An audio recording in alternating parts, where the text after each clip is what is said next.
Centenário de Direitos Humanos.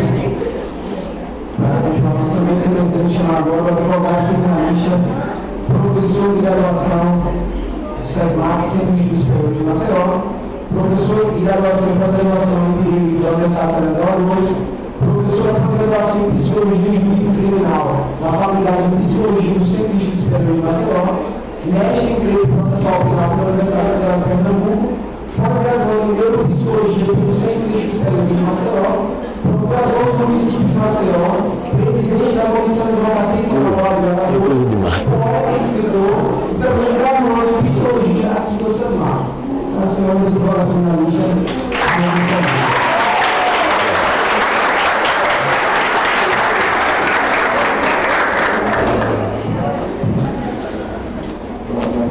Eu quero dizer do prazer de estar aqui, da responsabilidade de encerrar um seminário de tão grande envergadura, né, direitos humanos que vem a ser o nível de direitos que abrange toda a nossa vida, porque é inerente à nossa própria condição de ser humano. Então, quero passar para vocês que é uma honra estar aqui em plena sexta-feira. Muitas de vocês já com sede e tal, né? Para vocês que é uma honra estar aqui em plena sexta-feira. Muitas de vocês já com sede e tal, né? A hora passando. Eu não estou me incluindo não, viu? Eu tomei água agora. Mas, gente, o nosso tema é a consideração da personalidade do condenado como imposição de direito humano. Um tema, a princípio, estranho. Porque quando nós falamos de seres humanos, nós tendemos a nos esquecer daqueles ou daquelas que se encontram no cárcere, via de regra, acusados e ou condenados pelo cometimento de delitos que podem chegar aos mais bárbaros ou os mais simples. Esses são os mais fáceis de serem atingidos pelo nosso sistema, porque nós temos um sistema seletivo. As pessoas falam muito em discriminação racial, e eu acho que a discriminação do Brasil é tão danosa quanto, porque nós trabalhamos com a discriminação social, né? Então a questão aqui é econômico-financeira, até porque a questão da discriminação racial em nosso país, ela deveria ser objeto de estudo psiquiátrico, uma vez que na miscigenação das raças que formaram a raça brasileira, talvez o sangue mais importante que nós tenhamos em nossa veia seja o sangue negro, não é? Se a gente olhar historicamente, o europeu, sem nenhum demérito, mas os nossos antepassados europeus que vinham para o Brasil eram criminosos, estupradores, ladrões, não é? O grosso era nesse sentido. E quem era o africano que ajudou a miscigenar a nossa raça?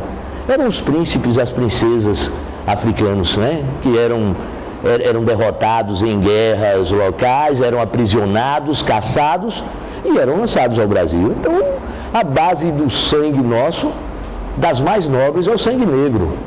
O indivíduo acusado de discriminação racial deve ser submetido a exame psiquiátrico, porque ele próprio deve ter uma base de sangue negro. Mas no Brasil a gente vê um país elitista, nós vemos um país onde as classes sociais mais altas recebem os privilégios. Eu vou dar um exemplo antes de adentrarmos ao tema propriamente dito da palestra, porque nós já vamos falar do condenado. É moda no Brasil, quando as acusações são sérias, se prender para investigar. Isso fere o princípio da dignidade humana. Porque a suspeita é uma situação de pré-certeza muito vaga. Qualquer um de nós podemos estar numa linha de suspeita.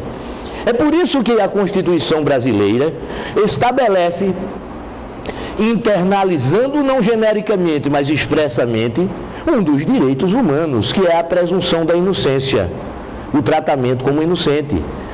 todo país democrático consagra este princípio, uma vez que, a partir do momento em que admitirmos a prisão para investigar, nós estaremos admitindo que cada um de nós somos criminosos em potencial, mas em potencial já transformado, digamos assim, numa certeza indiciária.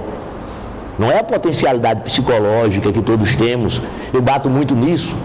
Potencialmente, sob um ponto de vista psicológico, todos nós e todas vocês somos criminosos. Já cometemos um crime. Já cometemos até um crime de homicídio. Nas minhas palestras de psicologia criminal, eu bato muito nisso. Que tipo de crime nós cometemos? Vamos voltar no tempo. Há 4 anos atrás, vocês, eu, há muito mais. Naquele período do surgimento do primeiro amor, naquele período em que a paixão começa a aflorar junto com o despertar da sexualidade, aparece aí para as garotas o príncipe encantado. Para nós, os garotos, a princesa, né, luminosa, encantada. Para aqueles que têm uma orientação homossexual, uma pessoa do mesmo sexo, mas aparece alguém. E aí, eu vou dar o exemplo das meninas, porque a menina é mais doce, é mais avessa à violência. Então, uma de vocês tem um encontro marcado, o primeiro encontro, no aniversário da coleguinha. E aí se arrumou toda, fez alguma coisa que o papai ou a mamãe não gostou, e ela chega assim e diz: você não vai mais à festa.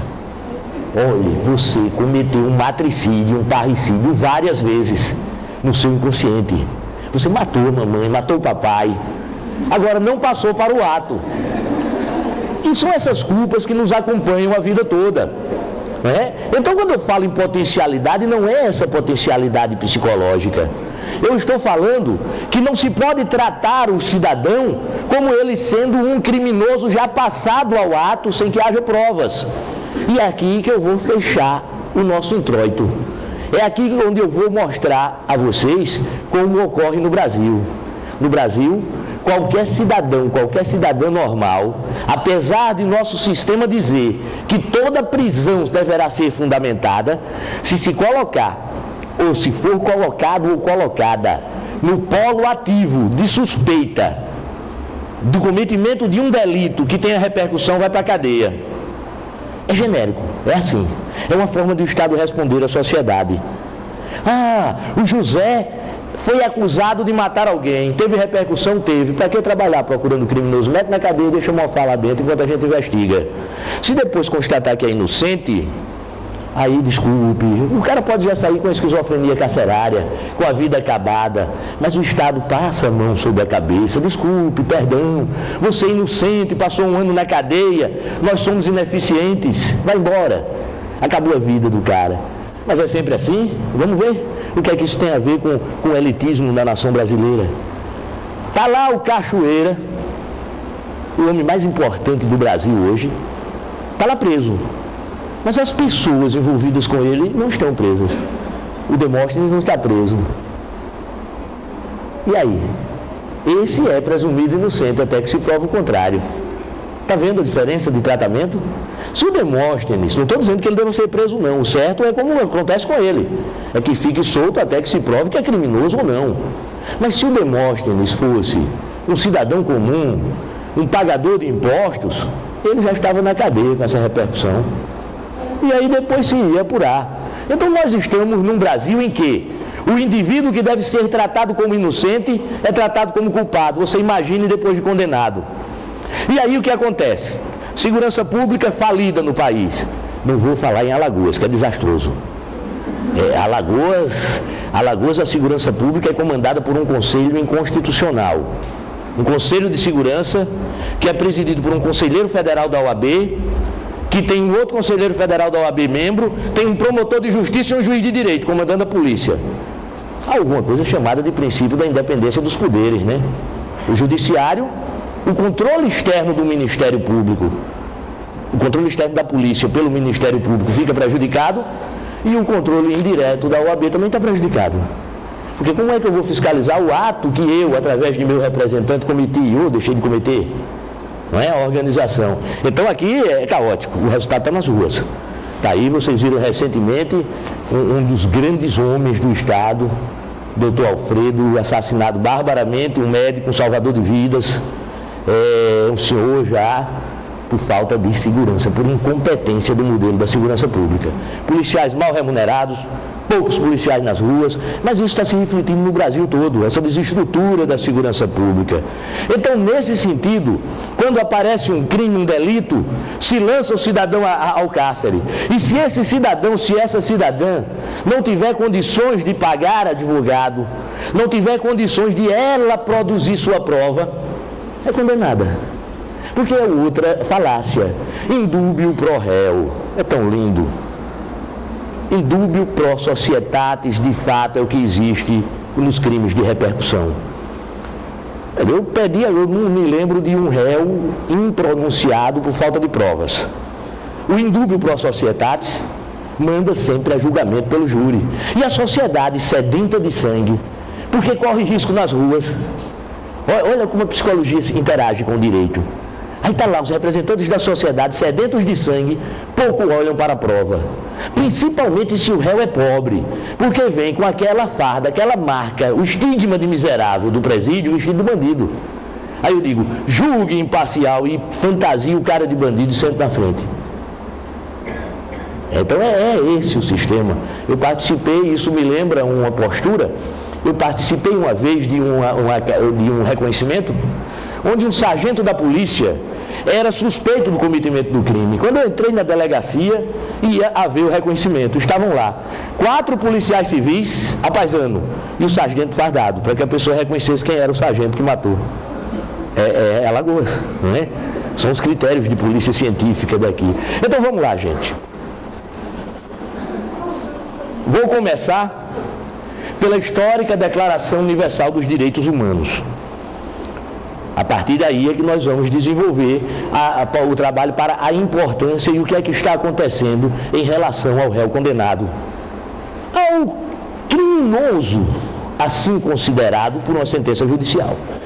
Ela adveio num período pós-guerra, onde os povos vinham humilhados, vinham retaliados, vinham numa verdadeira vitória de pirro. A Segunda Guerra Mundial, ela acabou com a Alemanha, destroçou a Alemanha, mas trouxe danos para todos aqueles envolvidos, como toda guerra. Não existe vitorioso absoluto em uma guerra. A vitória em uma guerra é sempre uma vitória de pirro. Porque os países vencedores, as nações vencedoras perdem filhos, perdem dinheiro, têm uma série de traumas gerados à sua população. A nós vai interessar, na declaração e no pacto posteriormente, vai interessar alguns artigos, alguns dispositivos. Artigo 5º. Ninguém será submetido à tortura, nem a tratamento ou castigo cruel, desumano ou degradante. Fala-se da tortura, que é a imposição de sofrimento como expiação ou para fins de investigação. O Brasil já foi especialista nisso. Década de 60, durante o período da ditadura militar, a polícia brasileira, através do DOI-CODE, se especializou em torturar supostos inimigos do poder, a grande maioria estudantes universitários. Então nós temos um trauma muito grande dessa época. O DOI-CODE era a polícia política, o departamento de polícia política, sediado em São Paulo, e cada estado tinha um, o mais famoso é o de São Paulo, onde diz que quando se entrava no vestíbulo da delegacia, tinha uma placa bem grande escrita: contra a pátria não existem direitos. Descia-se uma escada e lá embaixo havia uma outra placa: bem-vindo ao inferno. Então, nessa época, nós temos histórias terríveis, métodos de tortura psicológica, mas principalmente tortura física. Isso 60, viu? Depois da Declaração Histórica de Direitos Humanos. Vamos à outra parte da fundamentação. O artigo 6º diz: toda pessoa tem o direito de ser em todos os lugares reconhecida como pessoa perante a lei. Daqui a pouco a gente vai falar o que é ser pessoa. Observem que na declaração histórica não se falava em personalidade jurídica. Se falava que cada indivíduo tem o direito de ser considerado como pessoa, pela lei. Convenção Americana sobre os Direitos Humanos, Pacto de San José, que vem sacramentar a Declaração Universal.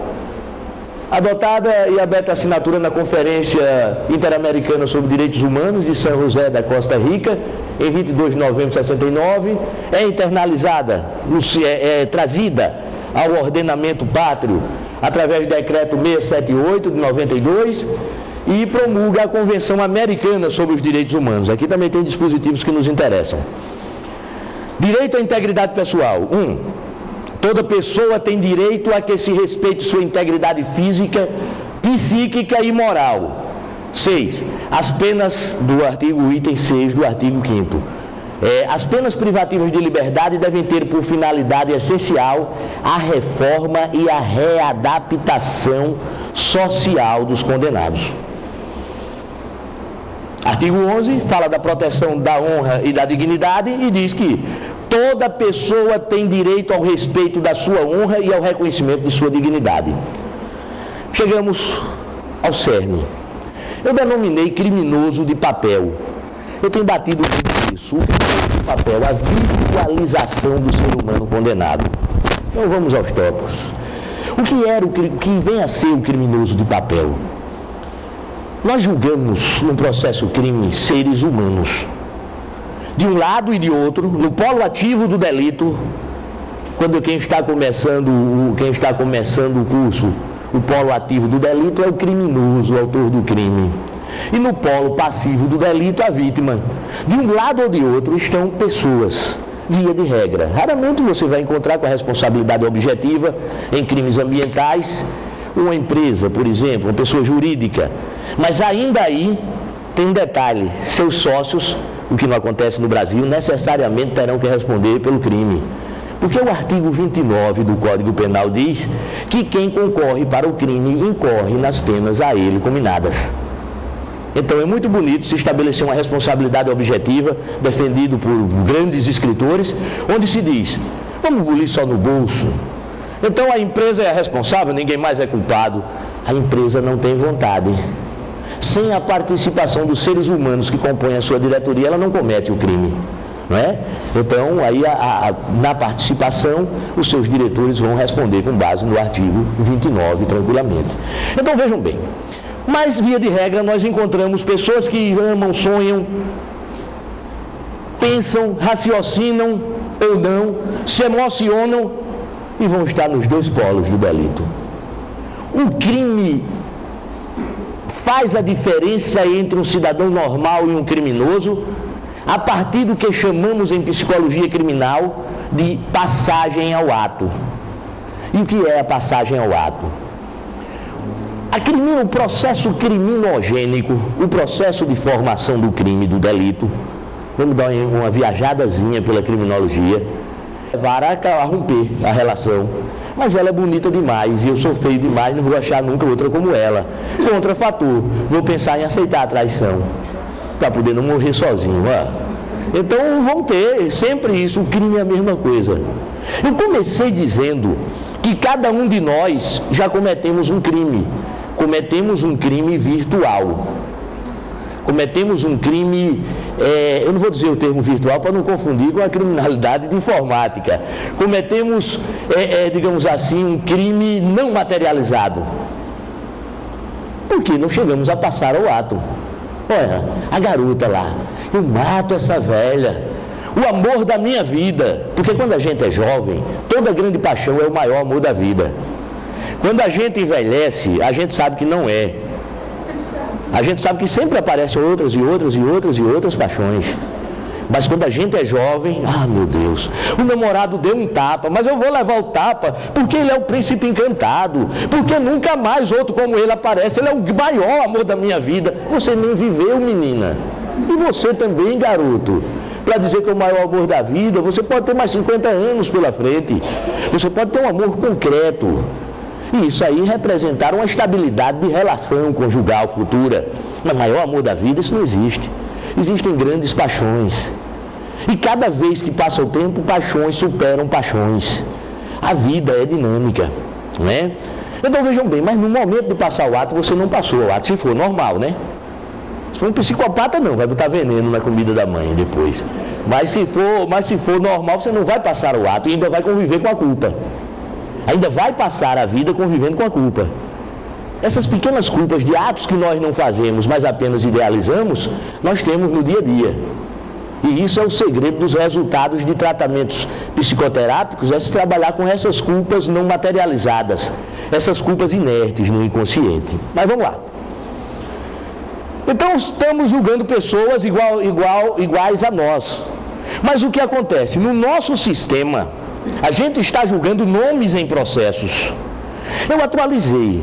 Eu sempre chamei de criminoso de papel.